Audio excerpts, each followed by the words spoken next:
전 예수님, 한 달 참 잘 지나갑니다. 그죠? 예, 참 1년이 이렇게 빨리 지나가요. 이 성수를 여러분들에게 아까 참회 예절 대신에 성수를 축성해서 여러분에게 뿌렸죠. 옛날에 성수를 친다고 그래요. 한 방울도 안 맞으신 분 계십니까? 아, 진짜입니까? 아, 옷에 맞았는데 본인이 모르는 거 아니에요? 얼굴이랑 살에만 떨어져야만 맞는 게 아니라 옷에도 맞을 수 있고 옷 기세도 맞을 수 있고. 찝찝하신 분들은 미사 끝나고 다시 이 앞으로 오시면 내가 아주 구워드리겠습니다. 왜 내가 지금 성수 본인이 안 맞았다고 생각하느냐라는 말을 왜 물었느냐면은 갑자기 옛날 생각이 났어요. 30 몇 년 전 얘기죠. 제가 군대에서 군종 신고할 때 어떤 사건을 보고 일개 대대 병력이 전부 다 천주교로 세례를 받겠다. 군종 역사 이래 처음 있었던 일이고, 그 후에도 진짜 연병장 한가운데 사람 가득 채우고 예비자 교리를 무려 20분을 합니다. 천주교 4대 교리 아시죠? 4대 교리에 대해서 그냥 일목요연하게 설명한 다음에 이제 세례를 줘야죠. 그래서 이제 세례 예식은 정식으로 했어요. 하나님을 믿습니까? 마귀를 끊어버립니까? 다 하고 난 다음에 그 다음에 한 사람씩 나와서 이마에 물을 부어줘야 되잖아요. 너무 많아서 어떻게 할 수가 없었어요. 그래서 어떻게 했느냐? 여러분에게 성수 뿌리듯이 세례수를 성수채로 이렇게 담아가지고 다니면서 성부와 성자와 성령의 이름으로 본인들 이름 대답해 하면서 연병장을 돌면서 아무튼 성수를 이만한 통에 있는 걸 다 썼어.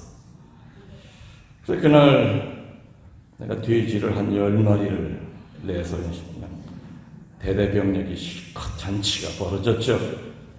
그리고 나도 이제 수려나 멀거나하게 이제 장병들이 따라주는 막걸리 한 잔씩 먹다가 그냥 취했어. 근데 그때는 이 군부대 근처에는 음주 단속을 안 했어요. 또 저는 그때는 음주 면허가 있었기 때문에 찝차를 몰고 혼자 위병소를 딱 나오는데 보니까 백밀러에 어떤 애가 막 쫓아와. 그래서 나도 섰더니 그 아이가 내 앞을 딱 가로막더니 신부님, 저는 물 한 방울도 안 튀었어요.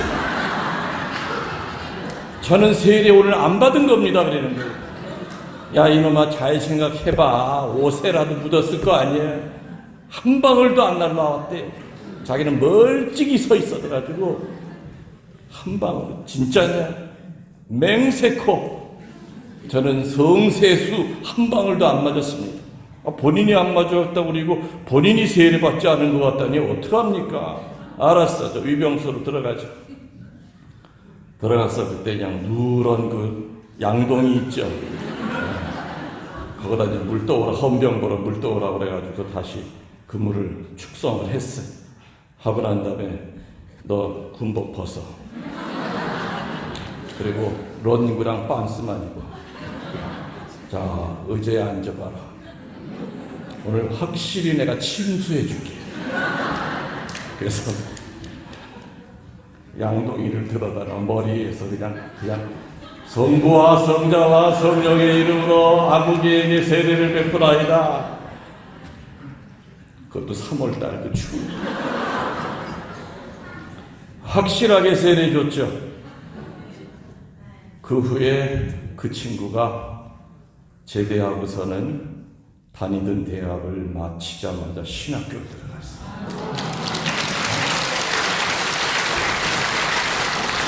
그래서 지금 서울교구 신부로 살아요. 서울교구 신부 살고 있어요. 그래서 오늘 성수를 맞았는지 안 맞았는지 찝찝하신 분들은 아무튼 미사 끝나고 앞으로 오시면 아주 얼굴 전체에다 내가 성수를 내가 뿌려드릴게요. 확실하게. 제가 좀 생뚱맞은 얘기를 하나 할게요. 생뚱맞은 얘기. 여러분들 조폭 아시죠? 조직폭력배. 조폭과 우리 성당 자매님들과 비슷한 점이 몇 개 있어요. 궁금하죠? 첫 번째, 조폭들도 형님, 그리고 우리 성당 아줌마들도 형님, 그리고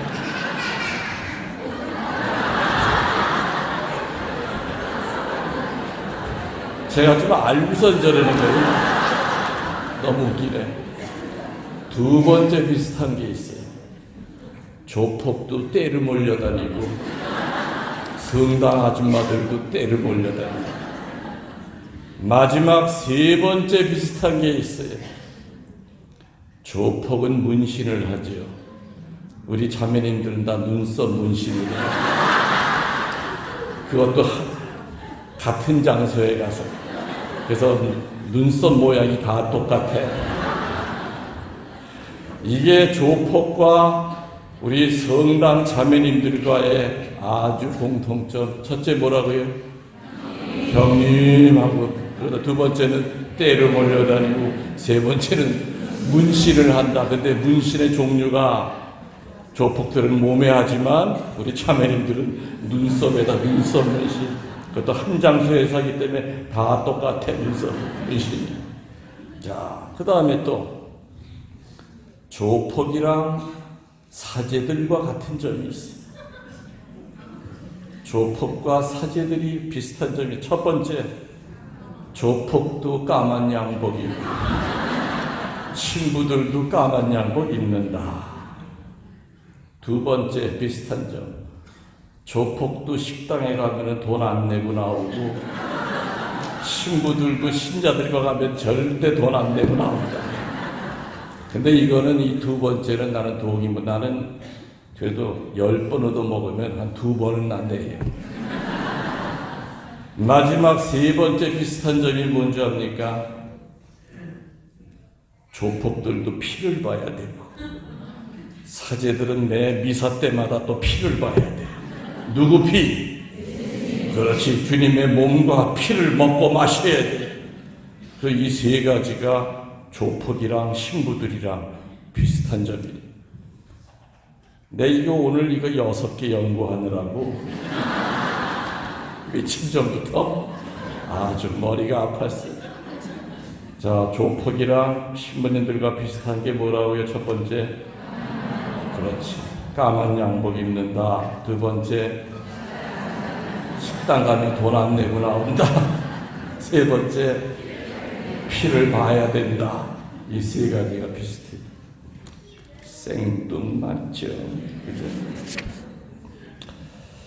여러분들, 비가 오면은요, 그게 땅바닥에 떨어지면은 빗물은 낮은 데서 높은 데로 거꾸로 올라갈까요? 아니면 높은 데서 밑으로 내려올까요? 만고의 진리죠. 빗물이 밑에서 위로 올라가는 거 없어요. 산 위에 떨어진 빗물이 이제 산에 있는 조그만 그 물고랑을 통해서 밑으로 내려오겠죠. 꼭대기에서 쏟아지는 물일수록 소리가 커요, 작아요? 작아. 요란하게 흘러. 그리고 막 흙을 깎아먹고 심지어는 거칠은 돌멩이까지 막 문질러 버려요. 그죠? 물에 돌이 깎이잖아요. 긴 세월 지나면 산 꼭대기에서 쏟아져 내리는 물은 소리가 요란하고 속도가 빠르고 물가 주변 흙을 깎아내고 돌을 깎아. 그러면서 점점 물길이 좁아질까요? 넓어질까요? 넓어져요. 점점 더 넓은 물길을 따라 내려갑니다. 그리고 하천에 내려오면서 속도가 느려지고 그리고 요란스럽지 않고 평화롭게 흘러가요. 드디어 어디까지 가느냐? 바다에까지 이르르죠. 바다에 이르러서 바닷물과 섞입니다. 그리고 나면은 햇님이 어떻게 합니까? 그 물을 하늘로 불러올리죠. 그걸 우리는 증발한다고 그래요. 하늘로 증발한다. 그래서 그 물이 뭐로 바뀌어요? 구름으로 바뀌죠. 구름으로. 유아실로 가죠.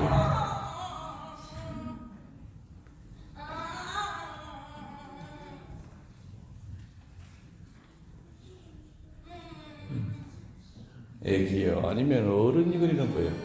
에? 어른이야? 유아실로 데려나가요. 저 미사 못해요, 그러면. 내 지금 말을 맡고 있는데 이따가 성씨한테 보자고. 조용히 데려나가세요. 한참 이거 강놈 피를 받다가 떼꺾었지. 뭔 얘기까지 내가 했어요 지금? 네? 바다까지는 갔어요? 바다까지 가서 증발에 의해서 구름까지 된 건 얘기했습니까? 옳거니. 지금 내가 왜 너무나 누구나 다 아는 이 자연스러운 이치를, 물은 위에서 밑으로 흐르고 위에 있는 물일수록 요란스럽고 경망스럽고 소리가 심하고 그리고 돌멩이고 뭐고 다 끄집어다가 같이 끌고 내려가죠. 주변을 정신없게 만들어. 근데 그 물도 산전수전을 겪으면서 또랑에 부딪히고 막 바위에 부딪히고 하면서 점점 넓어지는 그 물가로 나가면은 속도가 줄어들죠. 마찬가지로 겸손이 만들어지는 과정도 그와 같다는 겁니다. 교만한 자는 일단 시끄러워요. 그리고 요란스러워요. 그리고 주변의 평화와 기쁨을 늘 깨는 사람이. 그리고 그 사람이 한번 스쳐 지나가면은 다 피를 흘려 상처를 받아. 온몸에 가시가 숭숭 나 있다 보니까 그 몸뚱아리 가지고 그냥 휘젓고 돌아다니면 많은 사람들이 그 교만한 자의 가시에 찔려서 피를 흘려요. 예수님이 오늘 안식일에 어느 바리사이파 지도자 집에 들어가 식사를 하시게 되었습니다. 오늘 복음 기억하시죠? 그때 사람들이 윗자리를 서로 차지하려는 그 꼴을 보시고 비유를 들어 말씀하셨어요. 누구든지 자기를 높이는 사람은 낮아질 것이요 자기를 낮추는 사람은 높아질 것이다. 그래서 오늘 오늘 강론의 주제는 겸손입니다. 뭐라고요? 겸손. 겸손의 반대가 뭡니까? 교만이지요. 교만을 영성신학에서는 딱 한 줄로 어떻게 표현하느냐?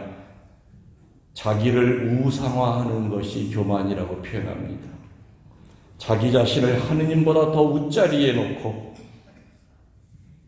신앙보다 더 윗자리에 놓고 교만의 정체는 하느님을 밀어내고 그 자리에 버티고 있는 건다. 그게 바로 교만입니다. 그래서 교만의 정체는 본인 자신을 우상화하는 것이 바로 교만이다.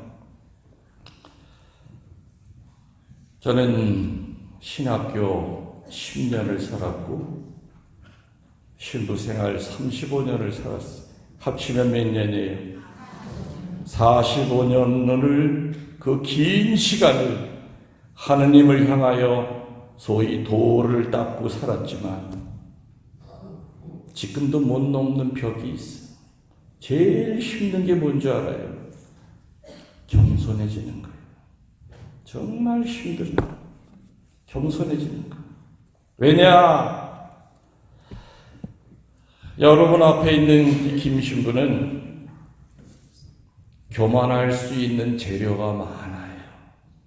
풀이하면 하느님에게 받은 탤런트가 많아. 신부기 때문에 그거 못 쓰는 것들도 많아요, 지금. 차라리 재주가 없다면 그러더니 사는데 주님이 나한테 재주는 많이 줘놓으시고 하느님에게 받은 탤런트가 많기에 이 김신부에게는 더더욱 겸손하게 살기가 쉽지 않았습니다.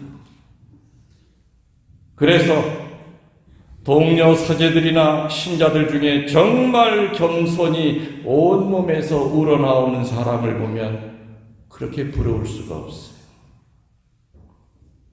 어떻게 해야 겸손의 덕을 얻을 수 있을까? 아우구스티누스 성인이 임종할 때 제자들이 물었어요. 스승님, 우리가 지켜야 될 첫 번째 덕이 뭡니까? 겸손이다. 두 번째 덕이 뭡니까? 그것도 겸손이다. 마지막 세 번째 덕은 뭡니까? 그것도 겸손이다. 그렇게 어렵기 때문에 어떻게 해야 여러분들 겸손하게 살 수 있어요? 겸손은 자기 비하가 아니죠. 비하가 아니에요. 머리 숙이고 다닌다고요? 바리새이들 가운데는요 종류가 많은데 그 중에 이마에 항상 붕대를 감고 다니는 바리새이가 있었어요. 왜 감고 다니는 줄 압니까? 늘 겸손하게 머리를 숙이고 다니다가 앞에 기둥에 꽝 부딪히고 머리 숙이고 다니다가 이 부딪혀서 이마에 흉터가 얼마나 많으냐, 그것이 겸손과 비례했다고 생각했어요. 그게 겸손이에요? 아니죠. 목소리 천천히 부드럽게 한다고 겸손이에요? 아니죠. 참 예수님 안녕하세요 이런다고 겸손 아니죠. 입만 열었다 하면 거룩한 말만 골라서 한다고 그 사람 겸손한 사람일까? 겸손을 가장한 교만이 우리 얼마나 많습니까? 내 뱃속 사람들은 모르겠죠. 하느님은 아세요. 겸손은 외적인 게 아닙니다. 지성과 의지를 가지고 본인이 만들어가는 것이 겸손이 아니죠. 겸손은 그라시아, 은총입니다. 하느님께서 주셔야만 돼. 봉헌의 결과를 보시고 희생의 결과를 보시고 거기에 대한 상으로 주시는 것이 겸손이지. 겸손. 나중에 손겸. 하루에 1000번을 겸손을 외친다고 겸손해지는 건 아니고 허리 90도로 숙이고 다닌다고 겸손해지는 건 아니죠. 여러분들 잘 들으세요. 이제부터 아주 중요한 얘기를 할게요. 영성은 2개의 바퀴로 굴러갑니다. 자전거가 바퀴가 몇 개죠? 2개예요. 2개의 바퀴로 영성은 굴러가고 그 2바퀴가 바로 영성의 축이 돼요. 근데 교만한 인간들은 외발 자전거를 타려고만 해요. 2개의 바퀴라고 그랬어요. 첫 번째 바퀴는 뭐냐? 자기에 대한 관상입니다. 두 번째 바퀴는 하느님에 대한 관상이에요. 자기에 대한 관상의 바퀴와 하느님에 대한 관상의 바퀴 두 개가 딱 나사로 쪼여졌을 때 그 자전거는 부서지지 않고 가요.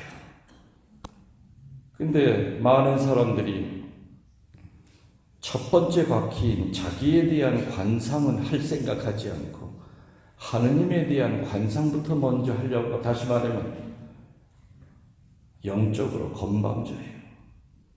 저녁 기도도 안 하는 인간이 향신 기도, 이냐시오 영성, 오만 쌤이란 다 쫓아다닙니다. 첫 번째 바퀴가 자기에 대한 관상이라고 그랬어요. 관상을 여러분들 너무 어려운 단어로 생각하지 마시고, 관상은 정직하게 바라보는 것을 관상이라고 합니다. 자기에 대한 관상에 이르기 위해서는 중요한 것은 성찰과 회개입니다. 근데 하루에 성찰과 회개는 어느 때 집중적으로 해야 될까요? 아침, 점심, 저녁? 잠자기 전이죠. 그죠? 저녁에. 가톨릭 기도서에 나와 있는 저녁 기도 입으로 중얼중얼 대면은 몇 분이나 걸립니까, 그거? 5분도 안 걸려요.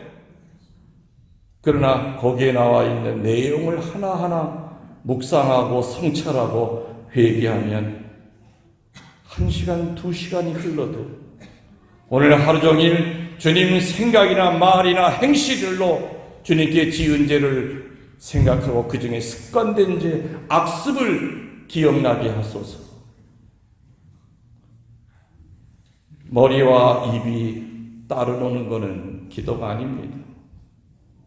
생각과 소리가 따로 노는 것은 기도가 아니죠.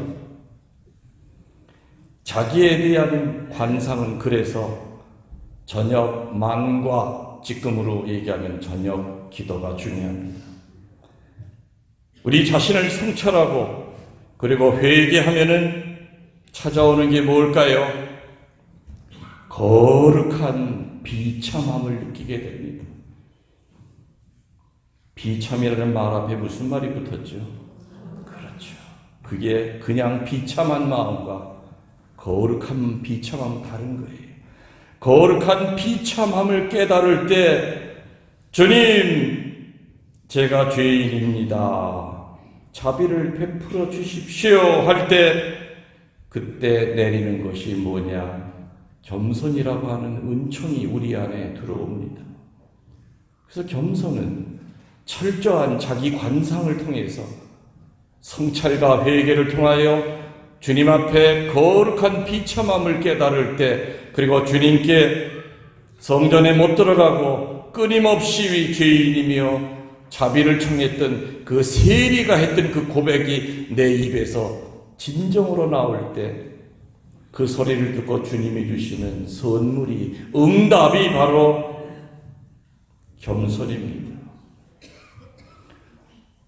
그렇게 해서 겸손이 내 안에 들어오는 것을 우리들은 정화의 단계라고 얘기합니다. 그러면 두 번째 바퀴가 뭐라고 그랬죠? 하느님에 대한 관상. 이 첫 번째 자기에 대한 관상을 철저히 하다 보면 하느님에 대한 관상은 이미 넘어가 있습니다. 무슨 얘기인지 이해하세요? 이게 딱 선 긋듯이 그어져 있는 게 아니에요. 하느님에 대한 관상 이쪽, 자기에 대한 관상 이쪽이 아니라 자기 자신에 대한 철저한 관상을 하다 보면은 어느새 나도 모르게 하느님에 대한 관상으로 넘어가 있게 됩니다. 하느님에 대한 관상의 단계에 들어가면은 희망덕이 생깁니다. 다시 말하면 기쁨의 삶을 살게 됩니다. 기쁨의 삶을 살게 되면 바로 조명의 단계로 들어가는데, 그 조명의 단계는 뭐냐? 말 그대로 비추는 겁니다. 조명. 자기 영혼을 들여다보게 됩니다. 그 단계가 되면은 환경에 휘둘림 당하지 않습니다.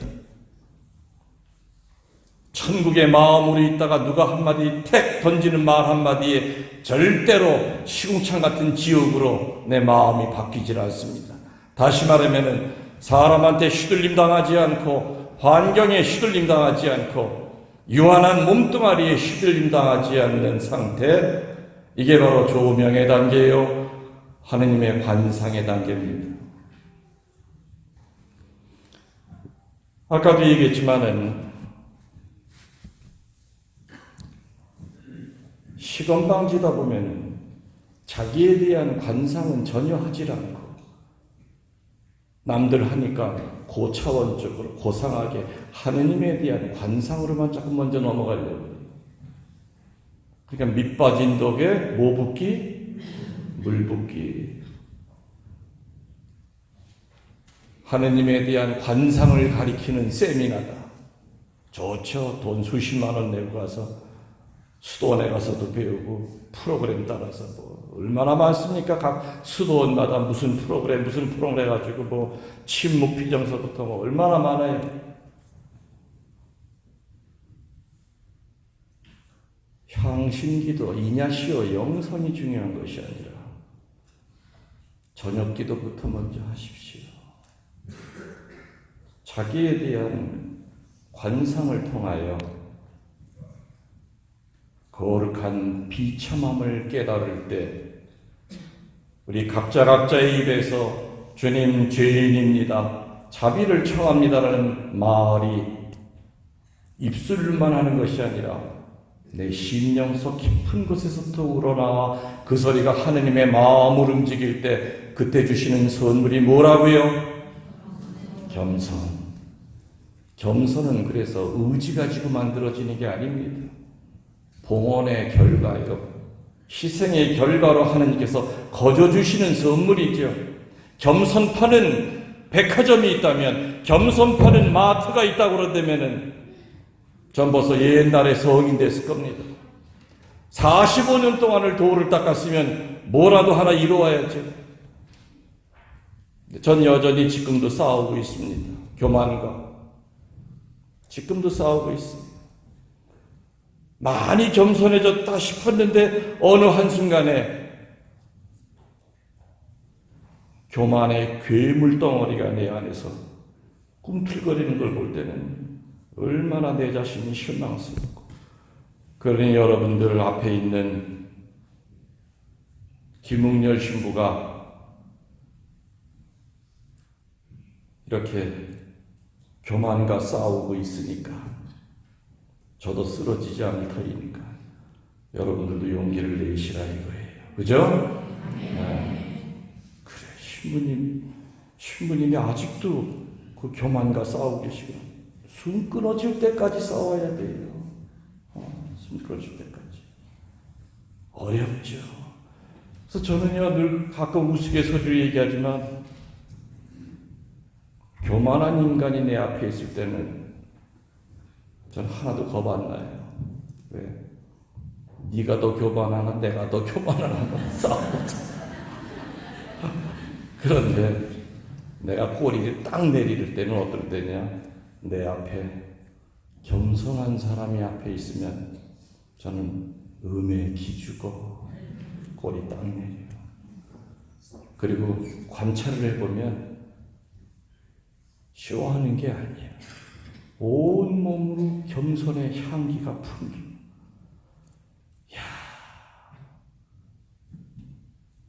저 사람이 신학 공부를 한 사람도 아니고 가정을 꾸미면서 그것도 참 산전수전 겪으면서 힘들게 사는데도 어떻게 저렇게 그 환경 속에서 겸손할 수 있을까?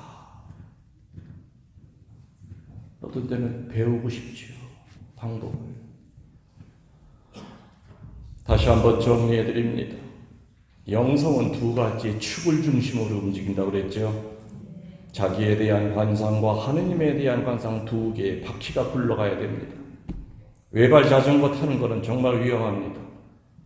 어떤 이들은 자기에 대한 관상에만 머무르고 하느님 쪽으로 못 나가는 외발을 타는 사람이 있는가, 반대로 자기에 대한 관상은 전혀 생각지 않고 고상하고 높은 하느님에 대한 관상 쪽에만 먼저 관심을 갖다 보니까 밑빠진 덕에 물 붓깁니다. 영성은 균형 감각이 맞아야 됩니다. 타이와 바람도 적당하게 앞뒤가 맞아야 차가 흔들리지 않고 쿠션을 제대로 받듯이 앞바퀴가 바람 빠지면 또 뒷바퀴는 아무리 채워놔봐야 소용없고 앞바퀴에 바람은 잔뜩 들어가는데 뒷바퀴는 다 터져서 질질 끌려다니면 자전거 얼마 못합니다. 그래서 우리들 순서가 뭐라고요?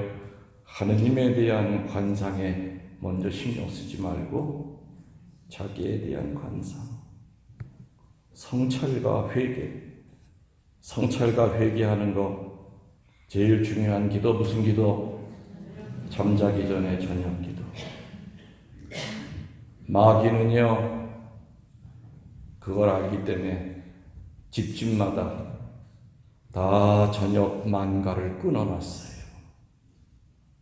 옛날에는 우리 교우집이면 십자가 고상 밑에 온 가족이 둘러앉아서 촛불 켜놓고 저녁 만가 드렸습니까? 안 드렸습니까?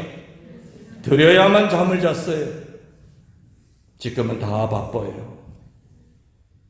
예수님은 홀로 거실에 덩그러니 매달려 계시고 위에는 뒤 돌려보면 뭐라고 써 있어? 메이드 인 이태리. 이태리제 예수님. 안방에는 메이드 인 프랑스제 예수님. 저쪽 방에는 메이드 인 코리아. 십자가 많이 걸어놓는다고 성가정은 아니죠. 기도하는 집이 성가정이에요. 마귀는 기도해야만 거룩해지는 것을 알고 기도해야만 성찰하고 회개하고 나중에는 겸손의 덕까지 받는 그 단계를 마귀가 먼저 알기 때문에 집집마다 다 기도를 못하게끔 컴퓨터에 빠지고 휴대폰에 빠지고 영화에 빠지고 잡담에 빠지고 한 성당마다 온 식구가 둘러앉아 저녁 만과를 바치는 가정이 몇 프로나 될까? 1%? 글쎄요. 거의 없어요. 거의 없어요. 그냥 집은 하숙집이에요. 문 걸어 잠그고 방문 걸어 잠그고 애들은 애들대로 어른은 어른대로 부부끼리 다 따로따로 자기에 대한 이 관상의 이 줄기가 무너지기 시작하면 절대 우리는 겸손해질 수가 없습니다. 왜? 인간이 교만해져야만 마귀가 컨트롤 하기가 쉽거든. 그러니까 자기에 대한 관상을 못하게 합니다.